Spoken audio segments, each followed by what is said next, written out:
Unforgettable. This is a show where we talk about business, personal life, personal struggles, and the whole goal is that we work through whatever we're going through together and we push forward. Growing up, I was always interested in film. I run a couple of businesses, both in media, independent film companies, and I'm not gonna hold you, man. The last few years, starting in 2017 with the passing of my mother, have just been crazy.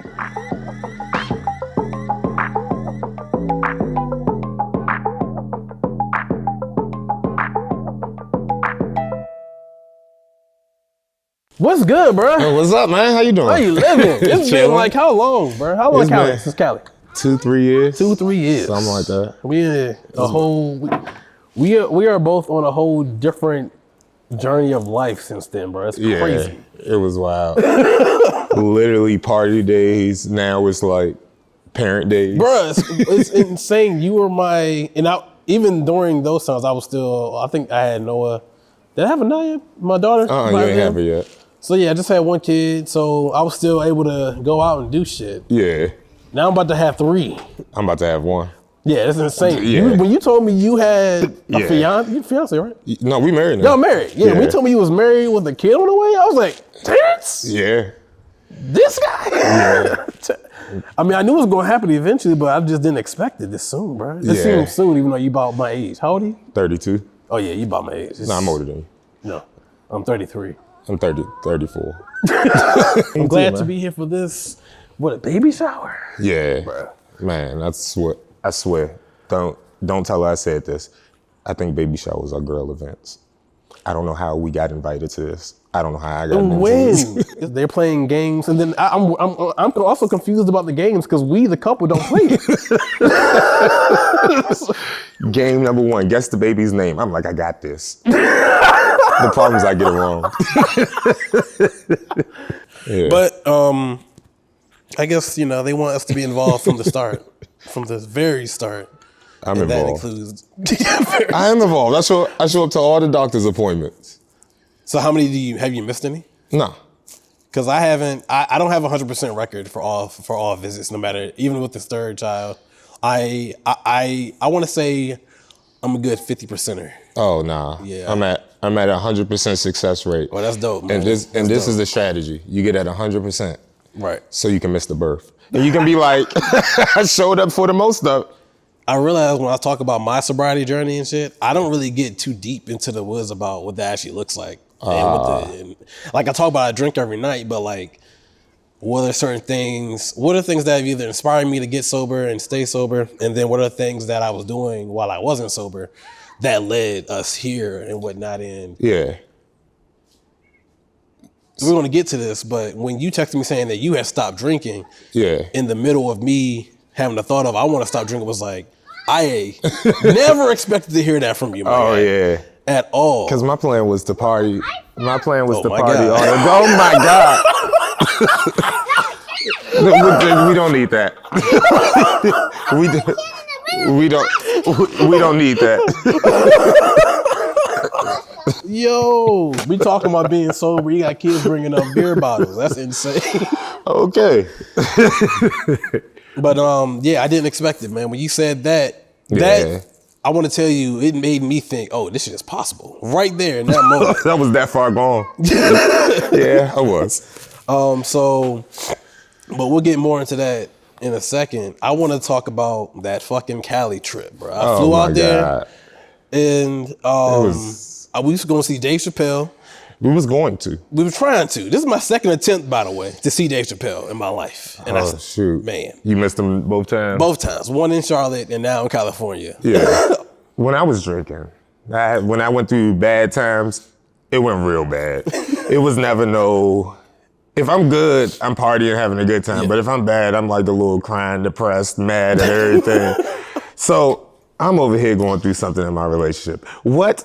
I don't even remember to this day. Maybe 3 weeks later, I probably didn't remember. Yeah. But I'm over here going through something, hitting the bottle, doing too much.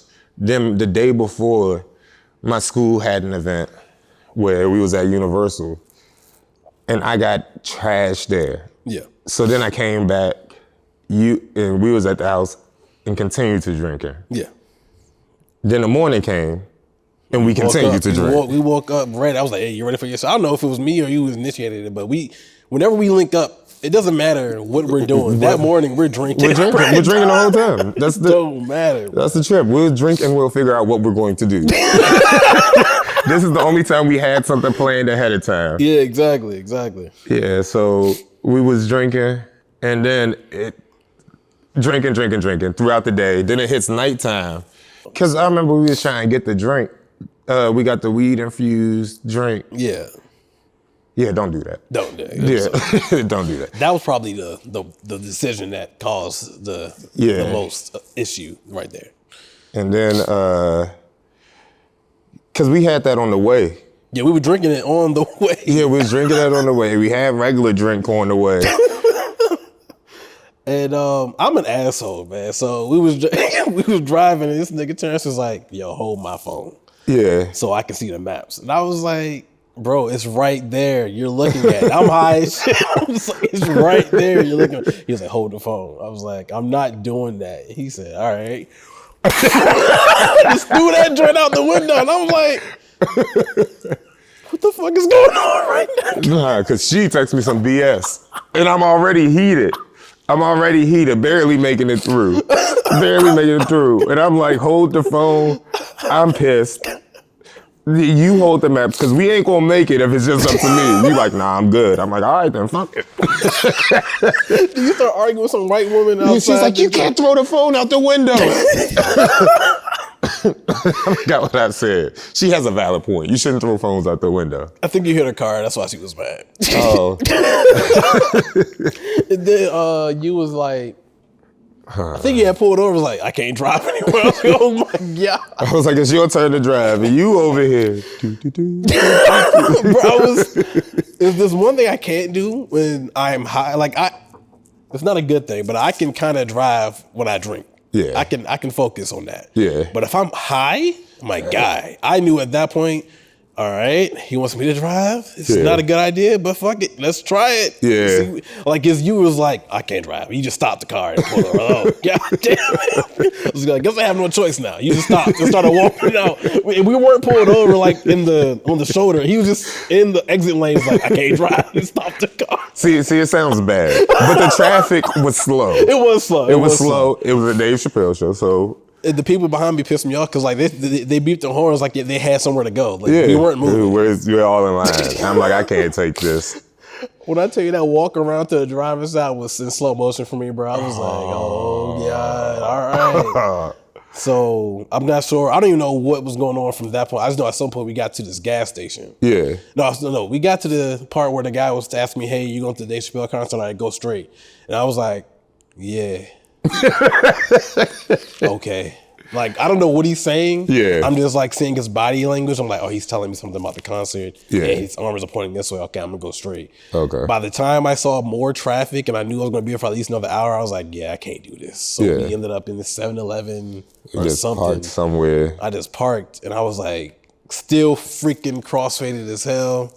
I think you had fallen asleep at this point. Yeah, so I'm like, see, I shouldn't have been driving.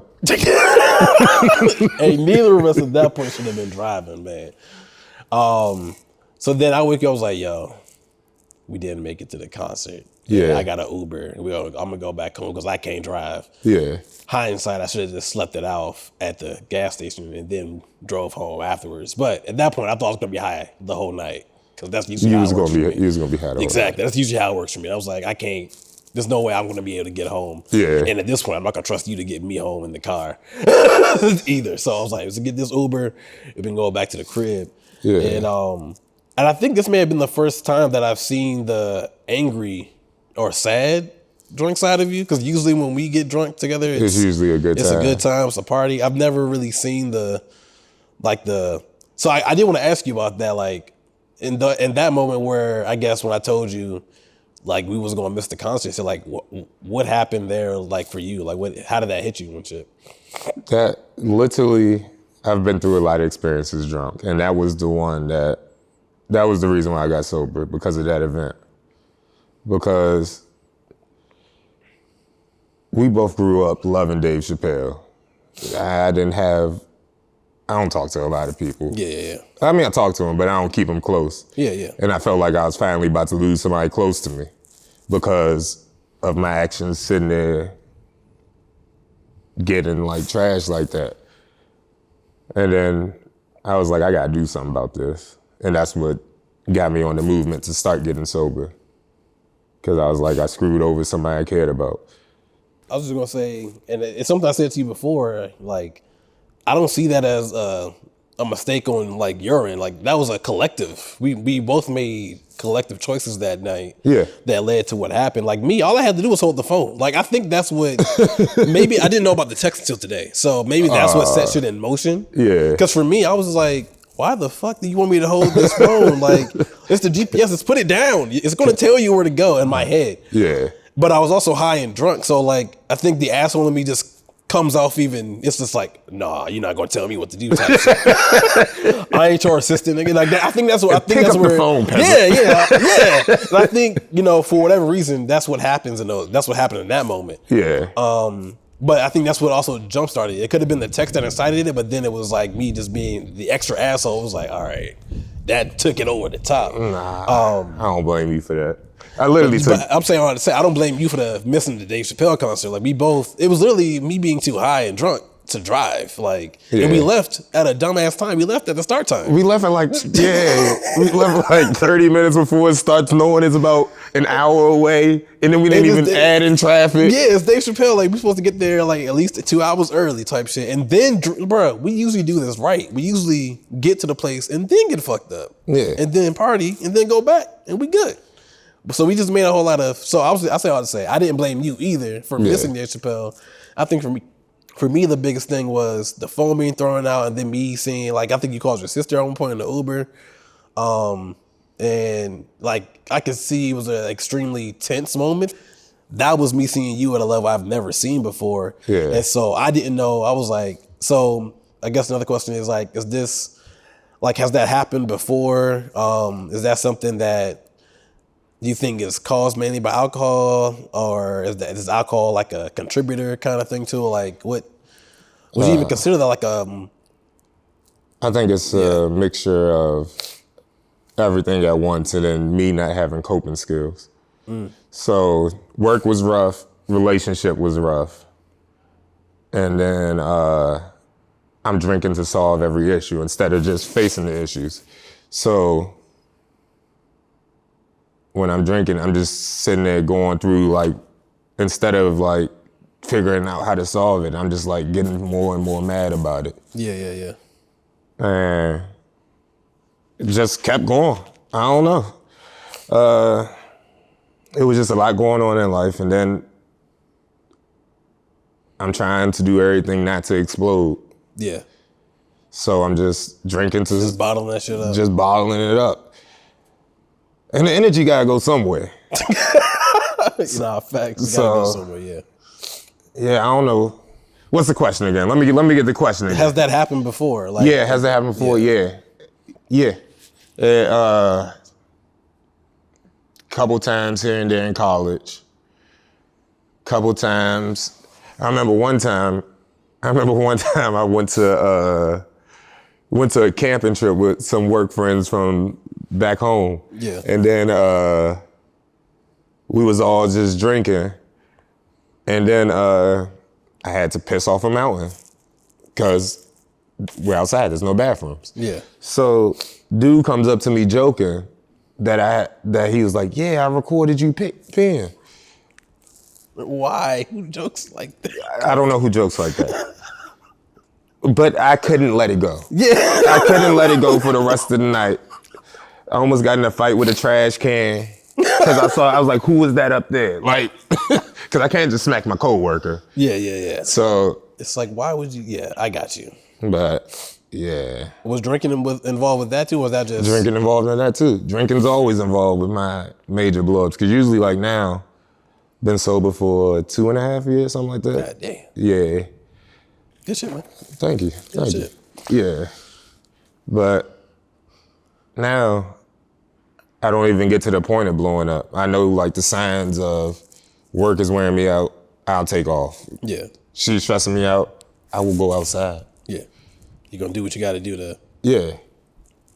I guess, release that energy before it gets to a Yeah. boiling point.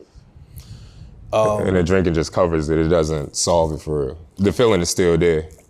And I think, like back to what I said earlier about when I don't know what maybe hit you up.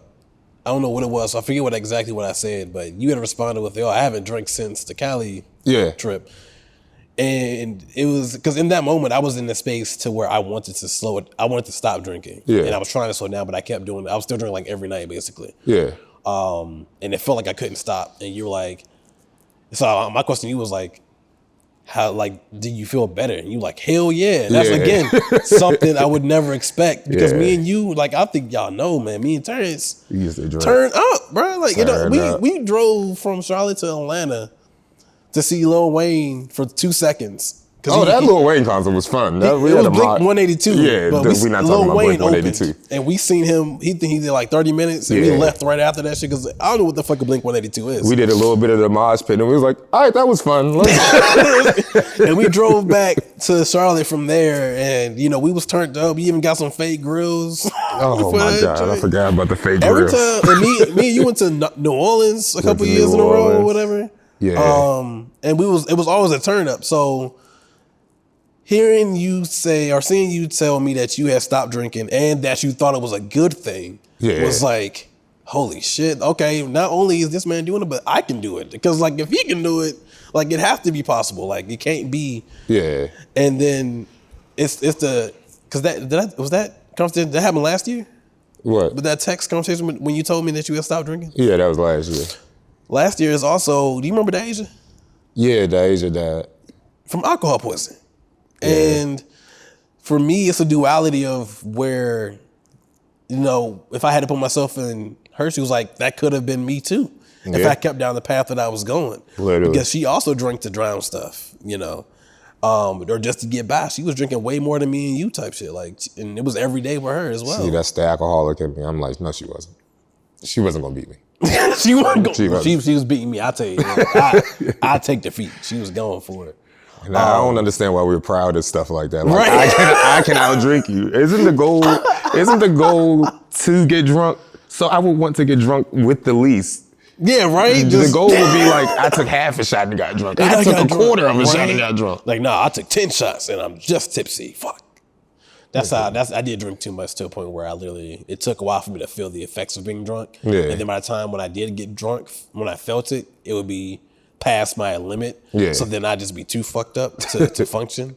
So, but it's just that duality, man. Like in the same year, my drinking man's pretty much like we was cool as fuck, but we just drank every time we linked. That was what we did. That was the goal. So seeing that text I just want to let you know, man, I don't know if you intended it to be this way, but it was a major inspiration for my sobriety journey because again, it wasn't expected. And the fact that I knew at that point that I could hang out with you and you wasn't going to be on some wake and drink type shit was like, oh shit, this is huge. And for you, bro, 2.5 years, that's major as fuck. Yeah. And I know if you're anything like me, I don't know, how do you feel about it? Like, is it even something that you really think about? I don't think about it no more. Yeah, so I was gonna say that. So if you're anything like me, it's not gonna be something that you prop yourself out on. It's like I just don't drink anymore type shit. Yeah, people ask me, they're like, you don't drink? I'm like, no. On the outside looking in, I'm telling you right now, that's just major. Yeah. Like it was a major influence for you to tell me you hadn't drinking over a year and a half or whatever in that moment. Yeah. And it helped aid me in my journey to get better because I was like, and I even reached out to you again, like, you were checking, like, you still drinking? Like, yeah. You would give me little tips. You send me like a little YouTube video every now and again. And it wasn't like you were judging either. It was just like, bro, yeah, you just pretty much like, it's a journey. You'll figure it out eventually type shit. Yeah. And that was huge for me, man. So me and you do the same shit. I'm chill about it. I am celebrating it more. Like I just did 90 days, like a whole 90-day post or whatever. So I think I might be at close to 100 right now. Yeah. But that's more so. It's again back to you telling me that shit. Hearing you say it made me want to get sober even more. So I want to be that with others on the journey, if that makes sense. That's crazy. And I know it wasn't even intentional for you. Yeah, so that's what I'm saying. That's I want to be crazy. intentional about it, but like for you, like, yeah, again, bro, you have no idea. That was extremely impactful. If you had told me that you were drunk at that moment, the mindset would have been different. Like, Yeah. you literally gave me permission, like, oh yeah, this is definitely possible. If this man right here is out here sober and just living life, still doing regular shit, and that means I can do it too. So I over appreciate you for that shit, bro. Thank you, man. I don't know how to take compliments, but Yeah, me either. That was nice. that was like hug worthy. That was hug. That was hug we worthy. gonna hug it out. I know you don't like hearts and texts, but we can hug it out. Oh yeah. I'm not telling y'all about that one. But yeah, I think it's crazy that me doing that for you got you sober, but the California trip is what got me sober, and then I'm just reaching out like, I know I screwed up, but can we still be friends type stuff. Oh, that's where that conversation started? Yeah. Is that how that is? Yeah. No, so I think... And then it was like, oops, Yeah. my bad. Yeah. The amends process. And then you was just like, ain't no big deal. And that was literally the heaviest weight on me throughout the beginning of my journey. Yeah. Because I forget, I think, now it's kind of coming back to me now, but I feel like I had tried to reach out a couple times prior to that text, but I ain't heard from you. And then you were like, I might have been in rehab. I might have yeah, been. you might, yeah. I don't know where I was. But so when you had finally got back to me, for me, I was like, damn, because I didn't know. Well, I knew. No, I didn't. I didn't know it was that heavy for you. Like, Yeah. I was still under the mindset that because me and you are similar how we think. We just shit happens and we move on. Yeah. Type shit. But it's for Chappelle. me to realize like how deep it was, and it was deep, bro. It was a crazy night. It was definitely crazy. I'm not trying to take away or minimize it, but you know, I was like, yeah, it's Terrence. He moved on from that shit already. Yeah.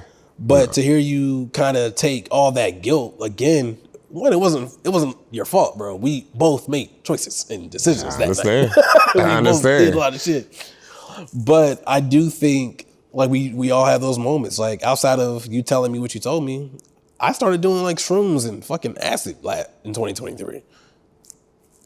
Yeah, and like more often, consistently. Yeah. more consistently. Like I was literally trying to get to a point where I was just escaping reality. And one night I actually did. I had no idea what the fuck was going on because I thought I was stuck in this loop of death. I thought I was like, I want to see my kids and my wife. I'm gonna be like, I was literally shaking. So now you care about it. Oh man, bro. Yeah. So that year was insane for me. All the shit I was doing to escape whatever I was going through. And that was kind of my catalyst moment. One time it was just a layover in Amsterdam.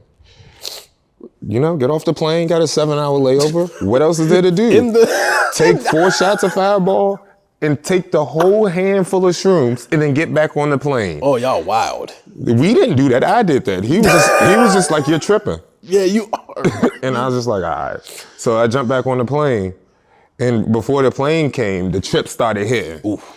I'm like, did we miss the flight? Apparently I kept getting up every like 30 seconds and asking the lady, did we miss the flight? I started crying like, I'm gonna be stuck here forever. I don't even know their language. They speak English too, by the way. Oh my God. And then in the middle of the plane, I came out of it. People clapped for me. That was... Wait, no. You can't skip. Why are people clapping for you, bro? Because I guess everybody saw I was tripping and crying. I don't know.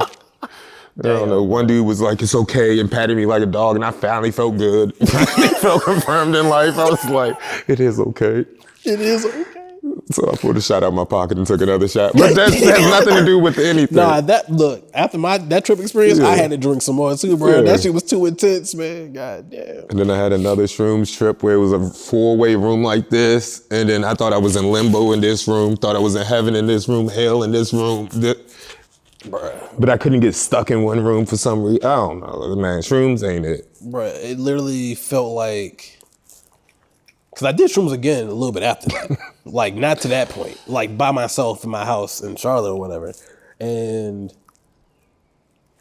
it got uneven, like the whole surface got uneven. But I think because of the bad trip, I had a negative expectation now of shrooms. Yeah. So it made whatever I did afterwards feel. I started watching this random white woman on YouTube calmly talk to me about coming down for the shroom trip, so I could be. I bet you that was peaceful too. It was, bro. I was like, oh, she's so beautiful. Thank you. I need this. It's okay. And that's why I said the dude patted me on the head. That was cool. Bro. She was just like, it's okay. Don't look in the mirrors. You don't want to do that. Don't look in the mirrors. Don't do that. They are evil. Oh man. So, but yeah, so this journey has been crazy, but I appreciate all of it. I appreciate every single experience. Yeah. Because like if these things didn't happen, bro, like I might not be in this position right now. Like exactly. And things ain't perfect, but they're a lot better than they were. Yeah. I started drinking to escape like my anxiety that I didn't want to talk about with nobody, my depression that I ended up getting diagnosed with sometime. Instead of doing that, I used the drink to escape, to finally be social when knowing good and well I don't feel like being social unless I feel like being social. And it took, when I stopped drinking, it was like, I'm finally back to being me. I'm extroverted, introverted. If I'm in public, I will talk, and I will talk a lot. Yeah. But I like my time to just sit down and chill. Yeah. And that's okay. Yeah. And I'm still early in mine, and I feel like one, I still miss the hell out of it. I don't know if you even have that feeling of missing alcohol, but I miss it. Like I miss the feeling. I think what I miss is when I used to come home from work or from a good day, not from bad days, from a good day, reward was fucking alcohol. It was like, I'm gonna go ahead and mix this up, and just chill and let my brain kind of do its own thing instead of me thinking about shit too much. So what's your new reward? I just started playing flag football. Hey. Doing that shit. You had told me to figure out some group stuff. Yeah. I still had this app called Reframe. It's like AA, but it's called Reframe. Okay. I haven't used it much. I got to find more time to get on it because I know that'll help. That's what kind of helped me get to where I'm at now initially. Drinking isolates us. So the goal is to stop isolating. But it's so hard. Like and just to be like, I guess, transparent, like it's hard for me not to want isolation. Like I still don't want to be around people. Yeah. Me neither. Like I don't want to talk. Me neither. And forcing myself to do it is difficult. This feels backwards. And like I want to go home and just not do shit. Like unless it was like it depends. Like there are some nights where I'm like excited to go home and do shit with the kids, but there are also times where it's like I don't want to be bothered with anyone. Yeah. And drinking would make all of that easier, no matter what. If I'm drinking, I can hang out with your family. Yeah, that's easy. Sure. I remember one time, I don't think Bridget knows this shit. I did shrooms and I was drinking one night with her at Wear Fab. She don't know that is crazy. I never do shrooms with somebody's family. Yeah, I didn't do it with her family. No, you didn't do it with their family, but I do miss that. But I think the major reason I don't go back is one, I can clearly see I don't need it. Before it felt like a necessity in my life. Yeah. And just talking to people like you, saying, hey, just try and find other things. I still don't know what that is, so I've just been sleeping. Just working so far. You need to catch up on sleep. Yeah, I probably missed, years? 16 years, 17 years of sleep. Yeah, I've been drinking every night since 2015 too, so. I've been drinking every night since, what year I go to college? I don't know.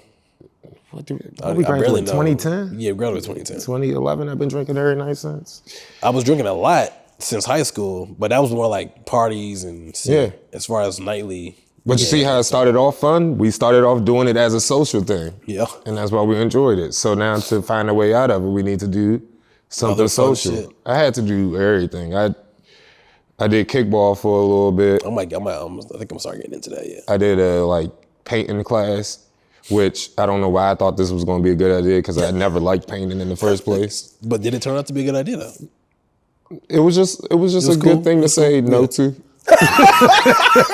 Some people like painting. I don't like it. It doesn't call me. It just makes me want to throw my phone out the car. Yeah. I'm just saying when we drunk, we disappeared into ourselves. Just me. Forget about the kids. Yeah. So it's just finding for me, it's about stop making excuses and just finding shit to do. Yeah. And whatnot, and just embracing it all. There's a lot to do. But I think it still feels like a lot. And it feels like whenever I add something, even if it is for the better. I mean, even for me, if I know it's good for me, it just feels like another thing. Yeah, I don't add nothing until I get used to the last thing. For real, I don't be working that hard. You be working hard. Right, you can see my eyes. I'm still tired. Yeah. I drove here. I think I woke up at like 1:30 this morning. Yeah. All right, hold on. 3, 2, 1, back to the podcast. Let me tell y'all the time I crossed them up. Oh my God. Oh yes, so we can finally talk about the basketball, bruh. All right, so matter of fact, yes, this was the reason I started drinking. All right. This is not the reason you started drinking. Oh, I'm sorry, drinking nightly. This is the reason. Oh, all right, you really? Don't know that. You don't know that. This is the reason you started drinking nightly? Yeah, so I'll break it down. So, Okay. We was playing basketball in the driveway for some reason. And I had on sandals that were too small for some reason. And I went, see, he keeps saying cross me up. Bro, you didn't cross me up at all. I had the ball and it was the game shot and I went up to shoot that joint and I missed. And then I came down and Yeah, his leg was looking like Paul George. His leg was out. It was bad. He went for a layup. I thought it was either a layup or a rebound, but he went up, his leg didn't come back with him. It was bad. It was bad. And this then, man looks at me. And then everybody starts freaking out. I look at him like, you good? Nah. I didn't feel anything, but I was like, nah. Nah. And then somebody's like, get the ice. I was like, do not. Like, I turned to WebMD right there. I was like, do not put no ice on that thing. You better leave that bone that's hanging over there by itself. And then. But bro, like, you just talked about how I work hard or whatever. When I broke my ankle, and I was only out for like 2 weeks, 2 months, as far as not being able to drive or walk or whatever. But for me, it took me out of what I am so used to doing shit. Yeah. And so when I broke my ankle and I had to just sit at home like this Sad. for 2 months, nigga, all I did was drink. And that's like, I had been drinking already. Like you said, we party and whatnot. But that's when the actual habit itself formed. That's where it was like, I kind of like this inebriation feeling every night. All it feels times, good. I just be feeling good all day. Now, I learned that I don't like day drinking much because it doesn't feel good to day drink. I don't know what it is about day drinking, but it kind of sucks if you're not doing something fun. He's crazy. All I know is I always felt more tired and shit when I drank throughout the day. It didn't feel good. Yeah. But I did like I like drinking at night, eating some food, and then going to sleep. I was like, oh, this is That's a perfect way to end the I've day. learned that I don't get actual sleep doing that. Yeah, But apparently. I felt like I did. I would black out and wake up like, huh? What the fuck happened? Oh, I went to sleep. Cool, great. Yeah. And then sometimes I wake up to seeing random texts I send people like, oh, shouldn't have said that. Them texts would kill me. Yeah, man. But yeah. The text messages. So that's what got you started drinking? Every night, yes. That, as far as I can remember, that's when I most remember drinking nightly. Now, clearly I was drinking before Yeah, that. we was drinking before that. But for me, as far as drinking nightly, that's what I remember. For me to start drinking nightly, I decided to go to college in a different state where I knew no one. Yeah. No friends, no family, nobody. And you just turning up. Nah, and I got there and it was culture shock. Oh, yeah. And Was I just... it PWI? Nah, I went to HBCU, okay. But I went to Alabama State. Gotcha. Nobody down there that I knew. Yeah. Different culture, different like rules to the party, just different nuances to life that I thought I was just ready to learn and I wasn't. Yeah. So I was ready to like just give up and pick a new school after the first semester. And my people was like, nah. Yeah, you staying there. You staying there. You do what you gotta do. Yeah. Figure it out. So I figured it out. I started off with weed, then I got chased by the dogs.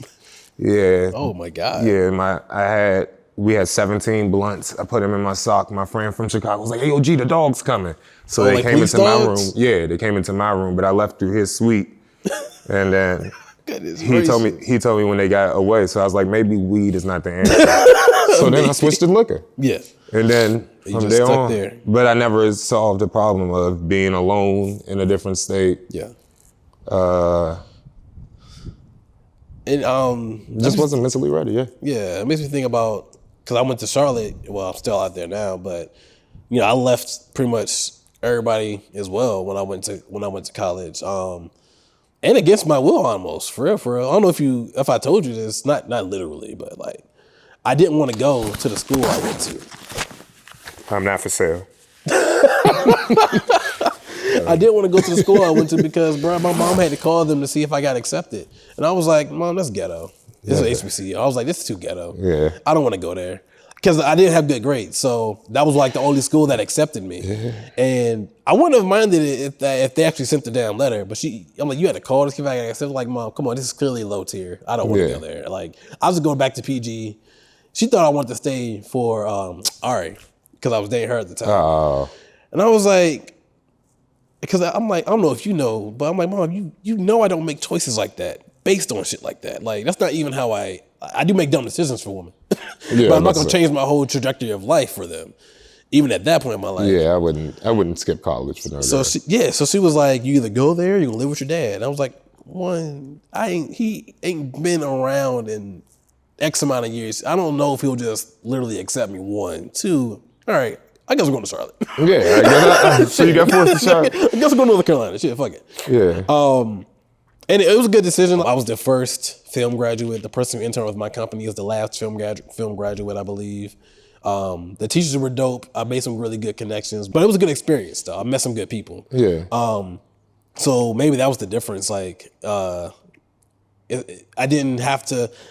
I did have drinking moments. Like there were moments where I would black out, get blackout drunk. This girl told me I yelled at her about her relationship choices when I was drinking at one point. She needed to hear that. She did though. So I think that's what it. Yeah, but I had a few bad drinking moments in college as well.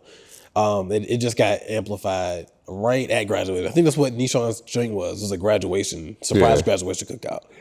So how do you feel now, man? You 2.5 years sober. I know you don't think about it too much as far as the sobriety part, but how do you feel about life now that we're in this space? What's going on? I have a positive outlook on life. I wasn't like, oh, the world is horrible, woo da woo da woo. But I always remember seeing this one dude walk his dog and be like, where's the enjoyment in that? Yeah. Because that looks boring. Why would you even? Yeah. But now it's like simple things I get the enjoyment out of. Before, when my nieces and nephew was here, I used to hate it. Now, some moments good, some moments annoying. Like, and then I have like an accurate feel on it. I wake up peaceful, go to sleep peaceful. I don't take things as seriously. Yeah. I know what to pay attention to and what not to pay attention to. It's literally a more peaceful life. I think that's all I was looking for before I even started drinking. Ain't that crazy? Was just the peace. Ain't that, bruh. And when I was drinking, one of the biggest reasons I would say I would drink is because I wanted to actually feel stuff. Like sober me, even now, I find it hard to actually feel emotions. Like they'll come. Like even like the empathy, like this whole practice empathy shit that I got on. Like I feel like I do it sometimes, but also when I do it, sometimes it feels like it's because I know I should be, not because I actually feel the feelings of empathy, if that makes sense. And I felt like alcohol gave me that space to feel the fucking feelings. Like, but what I realized is alcohol literally suppressed all that. It didn't give me. It suppressed all that. It suppressed it, and it got me to a point. Alcohol's the reason I don't feel the feelings. Like I literally have to relearn how to do that now. And 90 days ain't going to change that overnight. It's going to take a while. And I'm thinking alcohol makes me more happy, but no, it's literally making me more depressed. It's literally a depressant. It's called a depressant.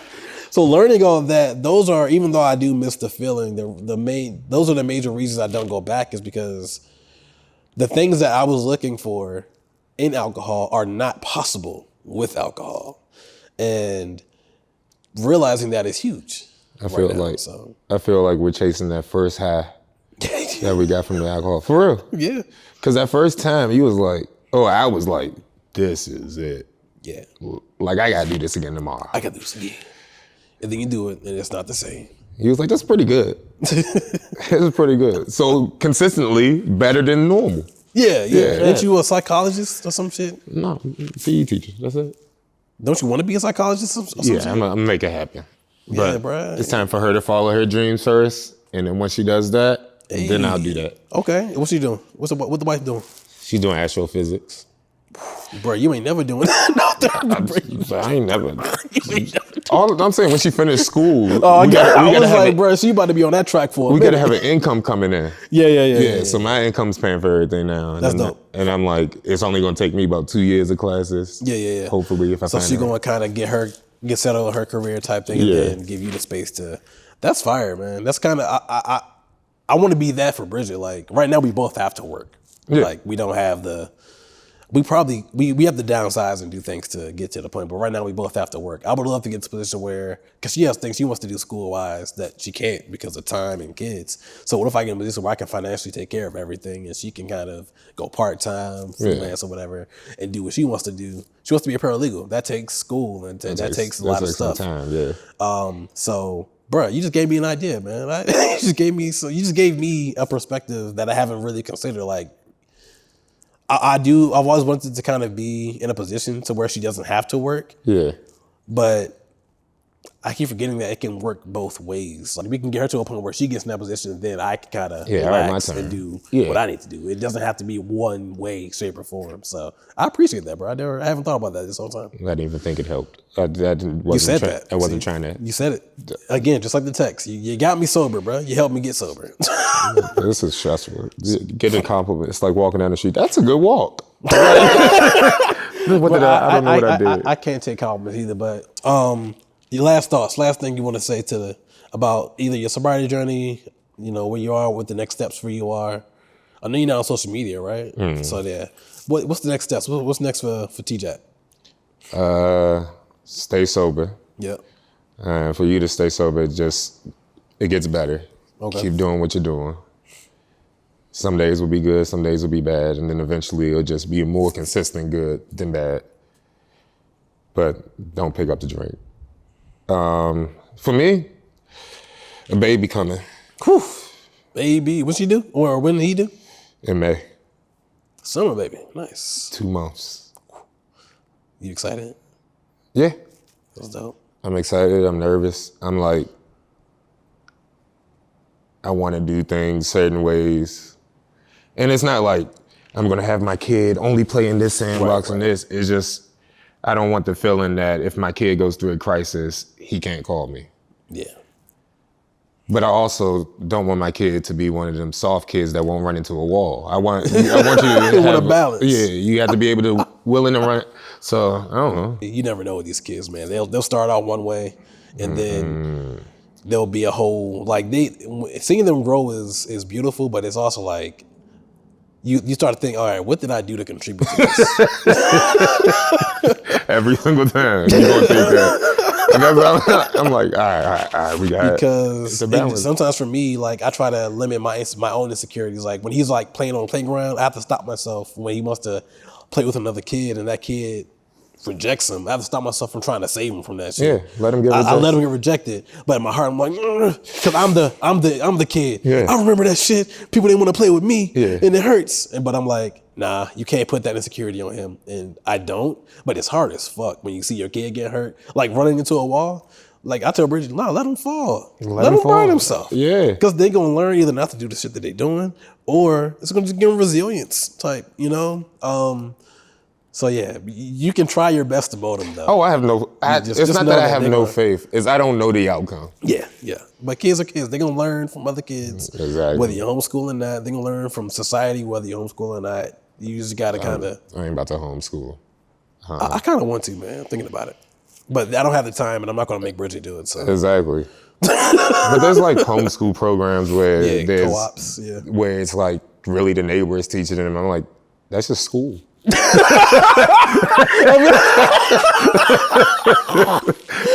bro, you wild. But you're not wrong, though. You're not wrong. Yeah, but nah, I don't really care about all that. I just want my kid to come out a good person. Yeah, and just know that they are protected and loved. That's major for me. I don't want them ever feeling less than, in any way, shape, or form.